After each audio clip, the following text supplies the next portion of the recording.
Encore une fois, le sexe des anges, c'est pas le problème. Le problème, c'est le mensonge d'État. Et le deuxième problème, c'est ce que tu dis. C'est qui gouverne.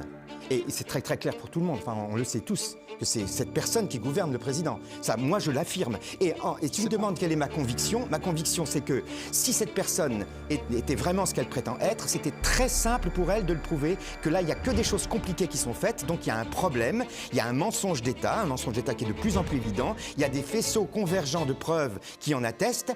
Il n'y a absolument rien venant de cette personne qui le dément. C'est très très simple de le démentir, que cette personne nous présente son frère, que cette personne fasse un examen ADN et nous saurons la vérité. Et je suis convaincu, moi, au vu de tout ce qui s'est passé, de tout ce qui a été publié, de tout ce qui est produit, de tout ce qu'on voit, à commencer par cette personne qui donne des torgnoles dans les avions devant tout le monde à son mari, je dis que cette personne gouverne la France, que cette personne ment, qu'il y a un mensonge d'État qui gouverne la France, que ce mensonge s'étend à tout ce qui est dit aux gens depuis le début, que c'est ce mensonge qu'on dénonce, pas le sexe de cette personne, et que maintenant, comme tu le disais très bien, ça devient un tel problème international, ça nous ridiculise à tel point à l'échelon international qu'il faut que cette personne, pour la France, prenne des dispositions pour qu'il soit clair pour tout le monde qu'elle est ou un monsieur ou une dame. Et moi, personnellement, ça ne me dérange pas que le président de la République vive avec un monsieur, ça ne me dérange pas. Mais ce qui me dérange, c'est qu'on me mente et qu'on m'oblige à moi